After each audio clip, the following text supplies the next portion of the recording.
청년, 중년, 노년 구분 없이 세대 통합이 되어서 정말 모든 분들께서 잘 챙겨 먹고 있는 게 있습니다. 뭡니까? 바로 영양제입니다. 이거는 뭐 어렸을 때부터 충분히 세뇌를 받아왔기 때문에 영양제는 뭐 근데 영양제를 많이 먹어도 되게 안 좋다고 들었어요. 그래서 사람마다 또 챙겨 먹어야 되는 게 부딪히는 게 있다고 또 들었고. 너무 이게 그 호불호가 많잖아요. 먹어야 된다, 안 먹어도 된다. 정보가 너무 홍수예요. 정보들이. 우선 제가 질문을 하나 드리겠습니다. 네, 40대 대표 황재성 씨와 김지민 씨는 어머, 저 39살이에요. 나랑 동갑이면서?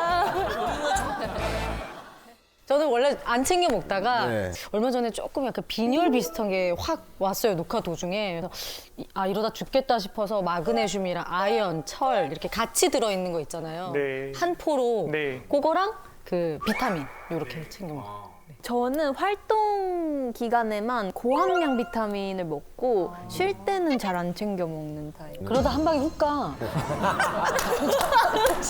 잘 챙겨 먹어야 돼, 젊을 때. 명언이다 명언. 한 젊을 때 잘 챙겨 먹어. 이게 그거 정말 연배는 다양하신데 내가 뭔가 힘들 때 내 몸에 결핍을 채워주는 무언가라는 걸로 영양제를 찾는 분들이 정말 많죠. 그런데 환자분들이 저한테 그런데 하면서 이제 시작하는 게 영양제인 경우가 많거든요. 제 진료실에 오시는 분들 중에 이제 결국에 여쭤보면 뭐 한두 개는 기본이고요. 20가지 이상 드시는 분도 있습니다. 제가 몇 가지 이제 예시를 말씀을 드리려고 하는데요. 우선 항산화제에 대해서 관심 많으시죠? 항산화제가 뭐예요? 활성산소가 세포를 노화시키고 또 뭐 피부에도 안 좋다. 이렇게 많은 분들이 알고 계시죠. 자, 그런데 사실은 적당한 정도의 활성산소는 우리 몸의 약입니다. 우리가 운동을 해서 얻을 수 있는 정도의 활성산소는 오히려 고장난 미토콘드리아를 태워주고 세포 내에 있는 고장난 것들을 수선해주는 효과가 있습니다. 이런 것들이 밝혀진 지는 사실은 얼마가 안 됐습니다. 활성산소라는 게 이런 U자형 커브가 있다고 생각을 합니다. 그러니까 어느 정도 이상 활성산소는 좋고 그러다가 너무 많아지면 이제 해롭기 시작하는 거죠. 그런데 이 정도의 건강한 활성산소는 우리가 운동을 통해서 만들 수가 있어요. 그런데 대부분은 건강한 활성산소를 만들 만큼의 운동도 안 하고 계십니다. 그런데 활성산소를 왜 제거하시죠? 한편 고용량 비타민 E를 섭취하면 오히려 암이 발생할 가능성이 증가될 수도 있다. 뭐 이런 연구가 있습니다. 이게 왜 그러냐면 활성산소가 고장난 세포를 죽이거나 또는 박테리아 이런 것들을 죽일 때 사용하는 무기예요. 그 무기의 기능이 떨어지면 장기적으로는 내 면역력이 떨어질 수도 있고 그러면 어디 암세포가 생겨났을 때 그게 제거가 안 될 가능성도 있는 거죠. 자, 그다음 콜라겐입니다. 콜라겐 바르시기도 하고 드시기도 하고 뭐 다양한 형태로 사용을 하십니다. 콜라겐을 먹으면 피부가 좋아질까요? 당연하지 않을까요? 아, 당연한가요? 네. 그런데 이게 결국에 단백질입니다. 단백질은 아미노산 단위로 깨져서 들어갑니다. 무슨 얘기냐면 단백질 파우더 먹는 거, 달걀 먹는 거, 고기 먹는 거 똑같다는 겁니다. 콜라겐을 바르시기도 해요. 바르는 콜라겐도 사실은 피부 장벽을 뚫고 들어가서 진피에 있는 피부 세포까지 안에 들어가서 무슨 일을 하거나 세포 바깥에 있는 세포의 기질을 개선시킬 수 있을 거라고 기대하기는 어렵죠. 그래도 안 하는 것보다 하는 게 낫겠네요. 그래도. 해서 손해볼 거는 없는데 또 해서 이익을 볼 것도 별로 없는 거죠. 그리고 요즘 이거 드시는 분들 굉장히 많을 겁니다. 간 영양제가 또 있죠. 밀크시슬. 피곤하니까. 술 좋아하시는 분들 특히 사시는 분들이 있고요. 실리마린이라는 성분이 들어있습니다. 2012년도에 미국에서 나온 연구가 있어요. 간염이 있는 분들한테 고용량 실리마린과 가짜 약을 투여를 했습니다. 이렇게 했을 때 실제로 간 기능이나 또는 삶의 질에서 차이가 없었습니다. 비슷한 연구들이 많아서 2021년도에 한국의 건강보험심사평가원 심평원이라고 부르는데 여기서도 이 성분이 간 건강에 도움이 된다는 증거가 부족하다고 판단을 했습니다. 선생님, 이래놓고 다 챙겨 드시는 거 아닙니까? 지금 모든 분들이 그걸 궁금해하시는 나만 그래서 뭘 먹어야 되는 거죠? 저는 솔직히 말씀드리면 진짜 안 먹고요. 아예 안 드세요? 제가 먹는 게 제가 근력 운동, 특히 벌크업을 할 때는 저는 단백질을 먹습니다. 그와 더불어서 정말 고강도 근력 운동을 하고 나면 크레아틴, 이것도 식품입니다, 그냥. 크레아틴이라고 하는 식품을 소량 먹습니다. 요거 하나를 꼭 오늘 기억하셨으면 좋겠어요. 약은 어떤 효과가 있으면 반드시 부작용도 있는 것이고 그 부작용이 있기 때문에 의약품으로 관리를 하는 겁니다. 그 부작용이 클 수 있고 효과도 클 수 있으면 전문 의약품이 되죠. 의사의 처방이 필요합니다. 영양제라고 하는 카테고리는 기본적으로 건강기능식품이거나 식품인데 건강기능식품이거나 식품은 생물학적인 뚜렷한 효과가 있으면 안 됩니다. 효과가 있으면 의약품으로 분류가 되겠죠. 그렇기 때문에 영양제를 맹신을 하는 거는 사실은 어떻게 보면은 형용모순이라고도 볼 수가 있습니다. 영양제에서 내가 어떤 효과를 기대하고 그거를 나의 어떤 건강상의 문제를 개선하기 위해서 복용한다고 하는 거는 사실은 좀 의미가 떨어져요. 또 어르신들께서 하시는 행동 중에서 무조건적인 영양제 맹신만큼이나 위험한 행동이 있습니다. 이 병원 저 병원 마치 쇼핑을 하는 것처럼 이 닥터 쇼핑 하시는 분들 굉장히 많습니다. 아이고. 네, 아 저게 한 이 사람. 사진 안에 있는 게 이렇게 한 분의 약입니다. 딱 보기에도 약이 정말 많죠. 네. 근데 이렇게 약을 쌓아놓고 드시는 분들이 정말 많습니다. 아, 맞아. 77세 CC가 그런 케이스였습니다. 고혈압, 고지혈증 약을 드시기는 했지만 텃밭도 가꾸시고 또 교회로 나가시면서 일상에 불편함 없이 지내고 계셨는데 남편께서 뇌경색으로 입원하게 되면서 스트레스를 많이 받았고 특히 자정 전후로 화장실을 너무 자주 가서 방광약을 2가지 드시기 시작했어요. 방광약을 드시면서 변비가 생기고 또 소화가 안 됩니다. 식사를 점점 못하게 되시는 부작용이 생기면서 기운이 없어지고 그러다 보니까 저녁에 잠은 안 오고 또 잠을 못 자니까 다른 의사 선생님을 찾아가서 수면제를 처방받습니다. 아휴. 점점 낮에 꾸벅꾸벅 조는 시간이 늘어나요. 점점 집중력과 기억력이 떨어지고 가족들이 눈치를 챘어요. 치매 검사를 받아보니까 경도인지 장애입니다. 이렇게 진단을 또 받으시고 전문 치매 약물을 처방받습니다. 이 치매약을 드시고 나서부터는 식욕이 또 떨어지고 또 소화제와 식욕 촉진제를 처방받고요. 이렇게 하다 보니까 정말 큰일이 나겠다 싶어서 위내시경, 대장내시경, 복부 초음파, 심장 초음파 여러 검사를 받습니다. 검사에 나오는 건 없어요. 하지만 어르신께서는 휠체어에 실려 오신 모습으로 저랑 만나게 되셨습니다. 아이고. 자, 방광약에서 시작을 해서 수면제, 치매약, 소화제, 식욕 촉진제 이런 증상들 가라앉히고 환자분들 편안하게 만들어드린 약들은 대부분 사람의 기운을 빠지게 만드는 약들이에요. 약의 부작용을 약으로 막다 보니까 결국에는 기운이 다 빠진 거죠. 처음 처방받은 방광약에는 인지 기능을 약간 떨어뜨리는 그런 물질이 들어가 있었습니다. 그 이후에 처방받은 치매약의 부작용은 안타깝게도 방광의 예민성을 또 끌어올립니다. 거꾸로 되는 거죠.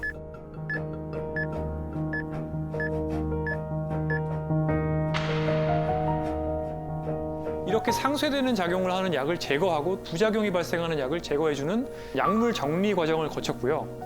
2주 뒤에 다시 CC와 그 가족들을 만났을 때는요. 다행히도 수면과 식사, 배변이 좋아졌고요. 또 한 달 뒤에 인지 기능을 다시 평가해 보니까 다행히도 정상 범위까지 인지 기능이 회복되는 결과를 봤습니다. 와. 이렇게 CC처럼 운이 좋으신 경우도 있지만 굉장히 답답한 경우에는 제가 이제 휠체어 타고 오신 분들도 약 정리를 열심히 해서 다시 걸어 다니시게 만들어 드렸는데 다시 여기가 저리다, 여기가 쑤시다, 어지럽다 하시면서 이 의사 선생님 가시고 저 의사 선생님 가시고 이게 결국에는 점점 약이 늘게 되는 거고요. 그런데 이제 약을 먹고 차 가라앉는 상태가 되니까 또 증상이 괜찮아졌다고 생각을 하는데 사실 이거는 증상이 괜찮아진 게 아니에요. 너무 많은 약을 한꺼번에 드셨기 때문에 사실은 마취된 거랑 비슷한 거죠. 점점 일상생활이 어려워지고 근육이 빠지고 몸져 눕게 되는 지름길이에요. 자, 그래서 제가 어르신분들께 말씀을 드리고 싶은 거는 뭐냐면 어느 정도는 이 증상을 견디시고 또 받아들이실 필요가 있고 이렇게 살면서 우리가 경험하는 모든 증상들을 약으로 깨끗이 다 없앨 수는 없거든요. 무조건 이 증상에는 이 약, 이렇게 증상을 누르려고 하지 말고 기본적인 생활 습관 개선을 먼저 고려해 보는 걸 추천드리고 싶어요. 예를 들어서 야간요, 밤에 소변 자주 보러 가시는 분들 브릿지 운동 같은 것들 열심히 하시고 케겔 운동 하시고 이런 것들 하시다 보면 좋아지는 경우가 많이 있거든요. 그런데 약만 들다 보면 그 약의 부작용이 약을 또 부르고 또 부르고 이렇게 되는 거죠. 그 다음은 마음 건강, 멘테이션입니다. 특히 저는 마음 챙김을 여기서 굉장히 중시하는데요. 마음 챙김을 이해하려면 반대된 상태를 보시면 됩니다. 마음 놓침 상태죠. 정말 목적 없이 스마트폰을 스크롤하거나 쇼폼을 계속 보면서 자극을 탐닉하는 상태에 가깝죠. 이것은 마음 챙김에서 가장 멀어져 있는 마음 놓침 상태라고 볼 수 있습니다. 마음 놓침 상태가 계속되면 이것에 걸리기 쉬워집니다. 바로 치매입니다.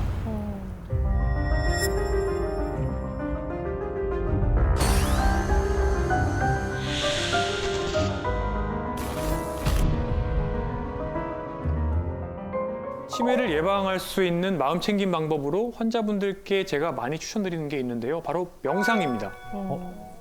근데 쌤 예전에 화투 네, 하도 많이 주시죠. 치면은 좀 도움 된다고 하긴 맞습니까? 맞습니다.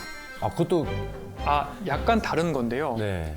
인지 예비능이라고 해서 뇌 성능을 높이는 방법이 크게 세 가지가 있습니다. 첫 번째, 신체 활동, 운동이죠. 이제 두 번째가 머리를 쓰는 겁니다. 네. 세 번째가 사람을 만나는 겁니다. 이 세 가지를 다 하면 좋은데 오. 화투는 일단은 머리는 쓰고요. 또 사람도 만나잖아요. 네. 화투 치러 가려면 집에서 나가서 또 가야 되잖아요. 걸어야 돼. 집까지 걸어가는데 산책. 그치. 집에서 방에서 명상. 완벽한 스테이지에 스포츠네. 딱 이상적인. 네, 그래서 실제로 브릿지 게임이나 마작이나 이런 것도 좋은 인지 활동이라고 되어 있긴 합니다. 화투도 비슷한 효과가 있을 거라고 생각합니다. 명상을 한 다음에 화투를 치면 나을까요? 화투를 치고 명상을 하는데 네, 하도 치고 돈 아니면 잃고 치면서 명상. 읽고 명상을 사실 예전에는 명상을 약간 도닦는 분위기 뭐 이런 식으로 이제 많이 생각을 했었는데 요즘은 굉장히 많은 글로벌 기업이 자기네들이 명상센터를 따로 가지고 있습니다. 정말 많은 돈을 그 예산을 쏟아부어서 명상의 과학적 효과가 입증이 돼서 근데 명상이 너무 이렇게 어렵게 생각하실 필요가 있는 게 아니라 나를 조용히 온전히 집중할 수 있는 상황에서 신체는 이완시키는 모든 것들이에요. 제가 제일 좋아하는 명상은 달리기 명상, 수영 명상, 걷기 명상입니다. 그것도 명상이 되나? 네, 사고 나지 않을까요? 명상할 때 눈 감는 거 아닌가요? 네, 감을 필요가 없습니다. 그야말로 명상이라는 건 지금 이 순간에 머물러 있으면서 나의 호흡이나 내 관절이나 주변의 느낌들을 비판하지 않고 그대로 느끼고 있으면 되는 거거든요. 물속에 있으면 그게 그렇게 편하다고 하는 사람들이 많더라고요. 네, 굉장히 다양한 설거지를 하시면서도 명상을 할 수가 있고 청소기를 돌리면서도 명상을 하실 수가 있습니다. 그래서 지금 이 순간에 있는 머무르는 연습을 해보시면 굉장히 좋을 것 같고요. 저희가 병원에 입원해 계신 어르신들, 질병의 치료 계획을 세울 때 환자와 환자 가족이 무엇을 정말 중요하게 생각하는지가 크게 작용을 하는 거죠. 나에게 중요한 것들, what matters라고 합니다. 사례를 말씀드리겠습니다. 85세 D씨입니다. 불면증으로 병원을 찾아오셨습니다. 사실 이제 보호자분들이 보기에는 잘 주무신대요. 네. 분명히 약을 안 드셔도 잘 주무셨는데 그 잤다는 사실을 믿지를 않으시고 약에 대한 집착이 굉장히 심한 상태가 되셔서 오셨습니다. 자, 임산부에게 사용하면 안 되는 약이 있다는 것은 많은 분들이 알고 계실 겁니다. 네. 마찬가지로 약 중에서는 노쇠한 어르신들에게 문제를 일으키는 잠재적인 노인 부적절 약제라는 것들이 있습니다. 그중에서 제가 정말 미워하는 약이 하나 있는데요. 뭐예요? 단기간만 사용할 수 있는 수면제죠. 수면제? 젊은 분들한테는 큰 문제가 없어요. 하지만 노쇠가 있는 어르신들한테는 얘기가 좀 다릅니다. 다른 약은 먹어도 효과가 없었는데 지금 말씀드린 이 약을 드시고서는 그 효과를 잘 봤다면서 이 약의 처방을 너무 고집하셨습니다. 결국에는 이제 낮에 횡설수설하는 모습을 또 보이시기도 하고요. 또 며느리가 본인에게 욕설을 한다고 의심하시면서 병원을 찾아오시죠. 이럴 때 저는 이제 어떤 말씀을 드리냐. 이거 치매에 걸리시는 약입니다. 장기 복용을 하시면 안 됩니다라고 말씀을 드려도 이 약에 대한 집착이 너무 심하니까 결국에 그냥 나머지 부작용들은 감안하시고 드시라고 할 수밖에 없는 건데요. 당장은 불편하지만 장기적으로 훨씬 더 나한테 도움이 되는 방향이 있고요. 반대로 지금 당장은 조금 편하지만 장기적으로 훨씬 고통스러운 방법이 있습니다. 그중에서 후자를 선택하게 된 경우였죠. 제 입장에서는 굉장히 스트레스가 많이 쌓이는 경우입니다. 그래서 결국에 이 젊었을 때도요, 또 시간을 내서 나에게 중요한 것에 대해서 생각을 많이 해보는 것은 삶의 우선순위 등을 전체적으로 계획해 볼 수 있는 기회라고 할 수 있습니다. 네.